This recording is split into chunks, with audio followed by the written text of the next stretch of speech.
제가 감히 한번 내년에 부동산 시장에 대해서 한번 전망을 해볼까 합니다. 뭐 제가 전망한다고 뭐 제 전망대로 되게 하겠나마는 그래도 제가 가지고 있는 식견 하에서 분석했는 자료를 가지고 여러분들께 한번 말씀을 드리겠습니다. 꼭 한번 참고를 해주시고 주택을 매수하실 분들은 어떻게 해야 될지, 매도하실 분들은 또 뭐 어떻게 해야 될지 한번 판단해 보시기 바라겠습니다. 최대한 팩트를 가지고 말씀드리도록 하겠습니다. 자, 일단 제목은 2021년 당장 이제 얼마 남지 않았습니다. 내년에 부동산 시장에 대해서 전망을 해보도록 하겠습니다.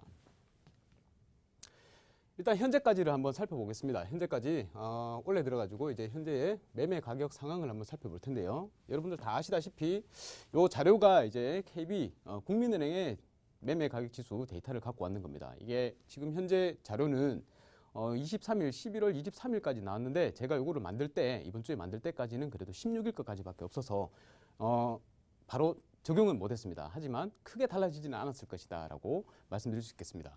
자, 일단 기본적으로 뭐 김포가 엄청 올랐죠. 김포, 그리고 이제 이 장이 지방으로도 번졌습니다. 그래서 부산에 있는 해운대구, 강서구, 기장군 할 것 없이 부산이 쫙 이렇게 상위 포션을 차지하고 있습니다.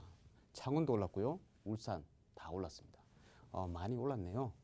전년말 대비로 보더라도 세종이 되게 핫하죠. 세종이 많이 올랐는 걸 볼 수 있고 대부분 지방까지 할 것 없이 다 올랐습니다. 올랐는 상태고 하락하는 지역도 있는데요. 하락은 보면 뭐 당진이나 이천 등등 이렇게 여러 가지 있긴 한데 별로 없습니다. 그죠? 한 6군데밖에 없는데 요 지역은 하락을 했다. 근데 이 지금 상황을 봤을 때 이 지역도 가지고 계신 분들은 크게 걱정하지 않으셔도 되지 않겠나라는 게 제 기본적인 마인드입니다.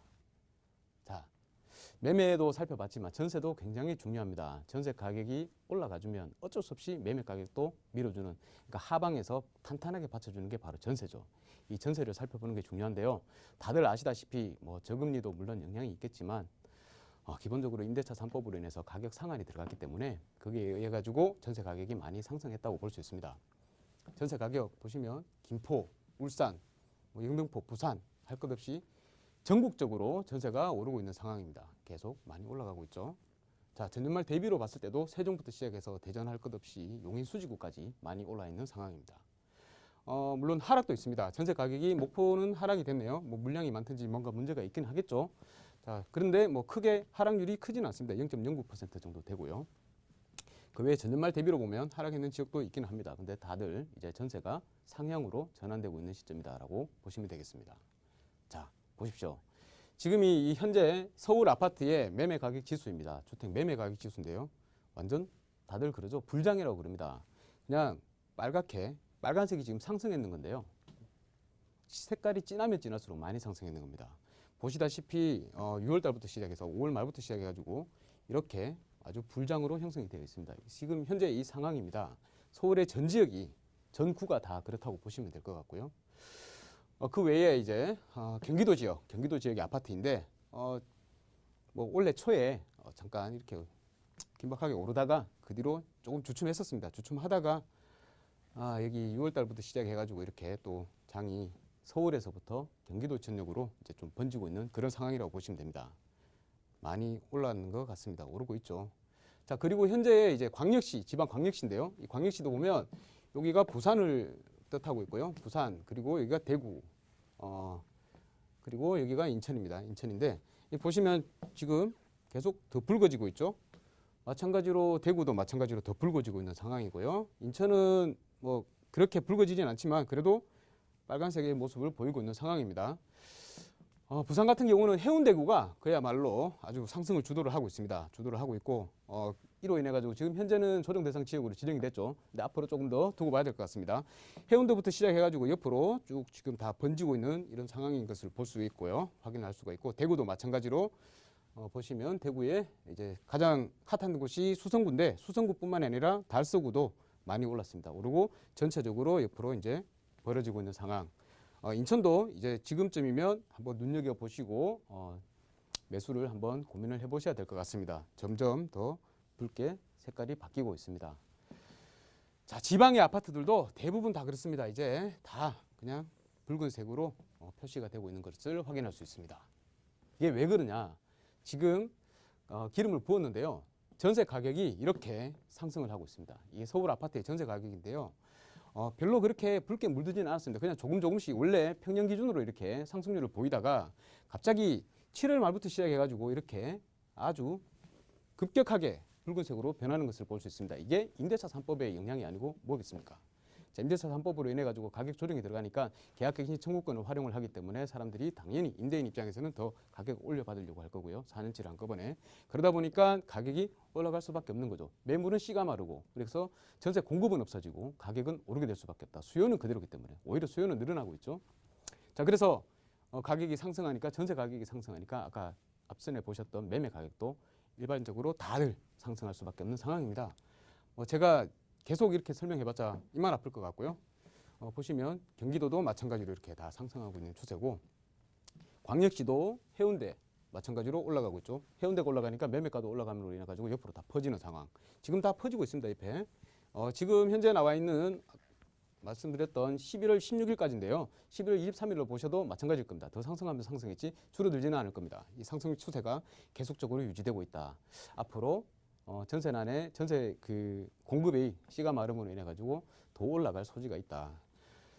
자, 보시다시피 기사에서도 많이 보실 수 있습니다. 2030들이 전세난에 밀려서 집을 산다. 이제 살 수밖에 없죠. 사고 서울의 경기도 아파트의 거래량이 급감했던 거래량이 이제 다시 고개를 쳐들고 있다라는 내용입니다. 자, 그리고 뭐 강남의 주요 아파트죠. 레미안 대치팰리스 같은 경우도 전세를 20억을 또 돌파를 했다. 자, 학군이 겹쳐서 고공행진하고 있다. 그리고 임대차법 눈 가리고 아웅이다. 전세난을 진단해보니 해법도 모두 다 엉터리로 나왔다. 전세가 너무 오르니까 결국 정부에서 발표를 했습니다. 11.19 대책이었죠. 이 대책으로 인해 가지고 도심지 내에 단기간에 공급을 확대하겠다. 뭐 한 11만 4천 가구를 확대하겠다고 하고 중장기 주택 안정 기반 확충, 질 좋은 주택을 평생 살 수 있도록 공급을 하겠다. 임차인의 부담을 완화시키고 보호를 강화하겠다라는 등등의 많은 내용들을 담은 전세 대책을 발표를 했습니다. 그런데 모든 전문가들이 얘기를 하지만 자, 가장 중요한 일단 아파트가 없습니다. 다 다세대 연립, 뭐 빌라들이 있죠. 그리고 비현실적인 30년 월세, 30년 동안 월세를 살라고 한다. 누가 들어가서 살겠습니까? 그죠? 우리가 기본적인 인간의 욕구가 뭡니까? 주택을 가지고자 하는 욕구가 있는 거죠. 그 욕구를 막는다는 게 사실상 불가능하다고 볼 수 있을 것 같습니다. 자, 그리고 뭐 상가나 호텔을 고쳐가지고 다시 주택으로 만들겠다. 들어가서 살아라. 살 수 있겠습니까? 자, 그리고 국민 현세 지출 논란도 있다. 등등 이런 대책을 이번에 내놨지만 전세를 잡기에 완전히 역부족이다라고 충분히 상식이 있는 사람이라면 다들 느낄 수 있을 겁니다. 자, 거기에다가 전세값이 집값을 밀어 올렸다. 집값은 계속적으로 올라가고 있다. 이렇게 올라가고 있다는 겁니다. 자, 제가 여기서 한번 말씀드릴 게 있는데요. 임대시장 통제 정책입니다. 지금 이게 자체가 정부에서 관여를 해가지고 우리 큰 정부가 되는 거죠. 관여를 해가지고 임대시장 자체를 자기들이 규제를 하겠다라고 해서 지금 임대시장 통제 정책을 했는데요. 이 폐해가 경제학에 우리 경제학자들을 보면 다들 동의를 하는 부분입니다. 임대료 통제 정책은 전혀 효과가 없다. 오히려 역효과만 낼 뿐이다라고 해서 옛날부터 연구가 있었는데요. 미국의 우리 진보적인 경제학자 노벨상 수상자 폴 크루그만 아니면 또 우리 보수의 진보의 경제학자 아이콘이죠. 밀턴 프리드만 이런 분들이 둘 다 보수나 진보는 할 것 없이 의견 일치가 있는 부분이 있습니다. 그게 바로 주택 임대 이 부분에 대한 통제는 있어서는 안 된다라는 그런 결론을 내렸는 적도 있고요. 그리고 1990년대 후반에 미국에서 전체의 경제학자들을 대상으로 조사를 했던 보고서들도 있습니다. 그 내용을 보면 대부분 한 90% 이상이 다 반대하는 그런 결과가 나왔습니다. 우리나라도 마찬가지로 2000년대 초에 거기에 대해서 경제학자들을 국내에 있는 유수 경제학자들한테 이제 설문조사를 했었는데 임대료 통제 정책은 바람직하지 않다라고 말을 했던 그런 경우가 있습니다. 그런 보고서도 있는 거고요. 그리고 마찬가지로 스웨덴이 임대료 규제를 많이 했었는데요. 초창기에 이제 자본주의 초창기니까 모두 다 집값이 오르는 것에 대해서 불만을 품고 있으니까 사회주의적인 사람들이 이제 임대료 통제를 했던 거죠. 그래서 스웨덴의 사회주의 경제학자입니다. 린드백이라는 분이 있는데요. 노벨 수상하는 노벨 심사위원입니다. 오랫동안 심사위원을 했던 분인데 이분이 이미 1972년도에 그런 말을 했어요. 임대료 규제는 폭격이나 이런 전쟁 다음으로 도시를 파괴하는 가장 효과적인 방법이다라고 말을 했을 정도입니다. 자, 그리고 뭐 세뮬 존슨 많이 아시죠? 지옥으로 가는 길은 선의로 포장되어 있다. 이 말이 뭐냐면 우리가 아무리 좋은 정책을 내놓는단 말입니다. 우리 시민들을 위한 정책을 국민들을 위한 정책을 내놓는데 아주 잘 포장되어 있는 그런 정책들은 다 지옥으로 가는 길이란 말이죠. 오히려 선의로 목적은 선이지만 그 결과는 지옥이 될 수 있다는 겁니다. 그래서 임대료 규제 정책 이런 부분들은 다시 옛날로 환원을 시켜야 된다는 제 기본적인 개인적인 생각이고요.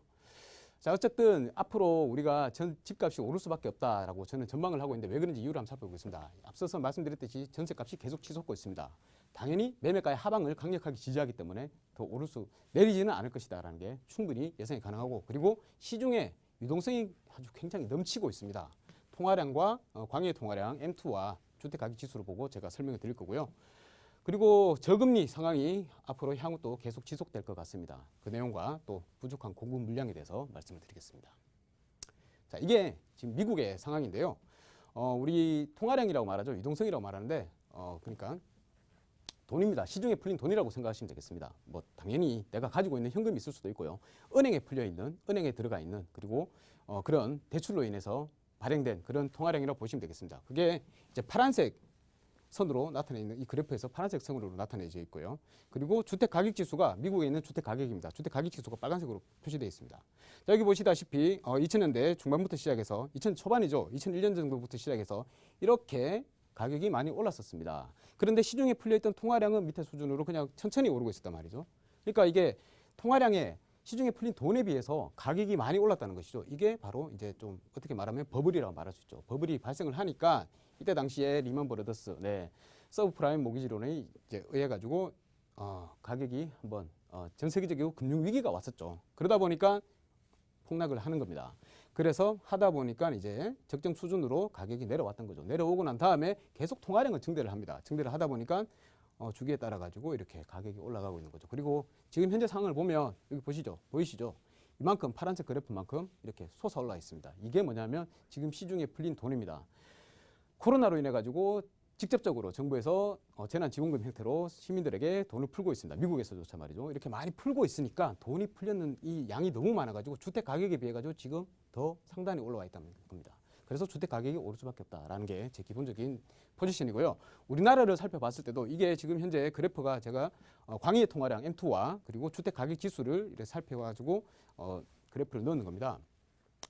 출처는 트레이딩 이코노믹스라고 해서 중년 어떤 경제센터 연구소고요. 여기서 보시면 2000년대 때 이제 제가 여기서 하고 싶은 말이 뭐냐면, 자, 통화량이 늘어나면 주택 가격은 올라갈 수밖에 없다. 그게 우리 어빙피셔라고 계시는데 MV는 이게 기본입니다. PQ라고 합니다. 자, PQ인데 요거는 뭐 물량이고요. 요게 물건 가격이에요. 그리고 통화량입니다. 그리고 유통소통대 요 두 개는 제외를 생각을 하지 말고 두 가지만 보자는 거죠. 통화량이 올라가면 결과적으로 물건 가격, 실물 자산의 가격은 올라갈 수밖에 없다는 겁니다. 이거는 기본적으로 다 아실 겁니다. 통화량이 돈이 많아지니까 돈이 많아지는 만큼 현금 가치가 떨어지는 것이죠. 떨어지니까 당연히 물건 가격은 올라간다. 이게 기본적인 겁니다. 이 경제학의 기본 내용입니다. 기본 원리입니다. 거기에 따라서 이거를 딱 본단 말이죠. 보면 이 거시적으로 보는 겁니다. 세세하게 뭐 수요 공급 이런 거 다 따지지 않고 크게만 보겠습니다.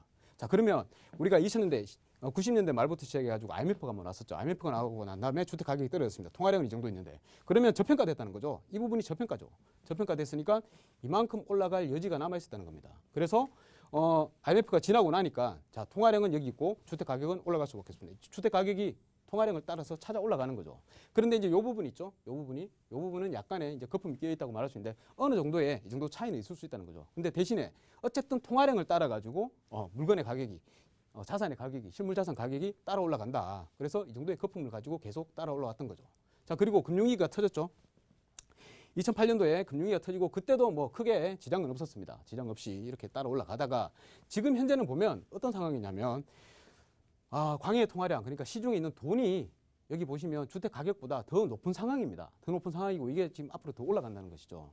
자, 그러면 주택 가격은 얘를 올라가더라도 이만큼 찾아가더라도 전혀 하등 지장이 없다는 것입니다. 기본적으로 경제 원리상. 그렇기 때문에 앞으로 주택 가격은 향후 한 3년 정도는, 최소한 3년 정도는 광해 통화량이 많으니까 균형점을 찾으러 올라간다. 균형점을 찾기 위해서 올라간다. 다 균형점 찾으러 가는 거 아닙니까? 여기서 주택 가격이 높으니까 균형점 찾으려고 광해 통화량보다 여기 균형에 맞추려고 찾아갔던 거고요. 여기서 찾아갔던 거고 여기서 찾아왔던 거죠. 그러면 당연히 여기도 찾아갑니다. 찾아가기 때문에 아직까지 주택 가격이 더 상승할 여지가 충분히 남아있다는 게 제 기본적인 경제학적으로 분석했을 때 기본적인 생각입니다. 자, 그리고 금리에 대한 부분도 살펴봐야 되는데요. 우리가 주택 가격이 올라가면 거품이 끼었다 그러면 가장 큰 문제가 뭐냐면 여러 가지 리스크 요인이 있는데 그 중에서도 금리 요인이 가장 큰 결과로 나타난다라는 연구 보고서가 있습니다. 금리가 조금이라도 상승하면 주택 가격이 떨어질 확률이, 그러니까 부도가 날 확률이, 가계의 부도가 날 확률이 높다는 건데요. 그런 면에서 봤을 때도 크게 문제가 되지 않는 부분이, 자 보시면 미 연준에서 얘기를 했죠. 30년 가능께는 평균 물가 목표제 도입해서 장기 저금리 상태로 가겠다. 앞으로 최소 5년간 제로금리 이어질 것이라고 예상을 했습니다. 미국의 금리는 우리는 따라가게 돼 있습니다. 그래서 금리가 오를 여지가 없기 때문에 앞으로도 주택 가격에 대한 큰 걱정은, 가계부채가 무너질 거라는 큰 걱정은 하지 않아도 될 것 같다. 그리고 공급입니다. 또 수요 공급 측면에서 미시적으로 보면 가장 중요한 게 또 수요 공급이죠. 공급 물량을 보면 서울에 기본적으로 이거는 정부에서 발표된 자료고요. 기본적으로 보면 서울시의 주택은 매년 한 8만 채 정도가 필요하다고 합니다. 자, 그리고 여기 민간기업에서 발표된 자료도 보면 최소 잡아가지고 뭐 한 6만 3천 채 정도 필요하다고 하는데, 보십시오. 자, 올해까지는 괜찮았습니다. 근데 당장 내년부터 2023년까지 이렇게 입주 물량이 줄어듭니다. 내려간다는 것이죠. 여기도 발표는 보듯이 이렇게 내려갑니다. 공급 자체가 없습니다. 공급 자체가 없으면 수요는 그대로인데 오히려 수요는 계속적으로 늘어나고 있죠. 그러면 가격은 올라갈 수밖에 없다. 이게 기본적인 겁니다. 자, 기본적인 것으로 분석을 했을 때 주택 가격 내년에는 반드시 상승할 수밖에 없다. 약간의 조정이 있을지는 몰라도, 뭐 정부에서 규제 정책으로 인해 가지고 잠깐의 억누름이 있을지는 몰라도, 그래서 거래량이 줄어든다거나 하는 것 때문에 잠깐 주춤할 수는 있습니다. 제가 지난 시간에도 말씀드렸지만 거래량이 급격히 감소해서 내려간다 하더라도 절대 주택 가격이 뭐 폭락하거나 그런 건 없으니까요. 지금 만약에 주택을 보유하고 계시는 분이라면 끝까지 보유하고 계시고요. 다주택자들이라 하더라도 끝까지 보유하고 계시는 게 맞는 것 같고요. 만약에 주택이 없는 분이다 그러면 향후에 닥치게 될 그런 인플레이션에 대비해가지고 가급적이면 반드시 어떻게든 주택을 보유하는 게 맞을 것 같습니다. 자, 이상으로 대전망에 대해서는 마치도록 하겠습니다. 감사합니다.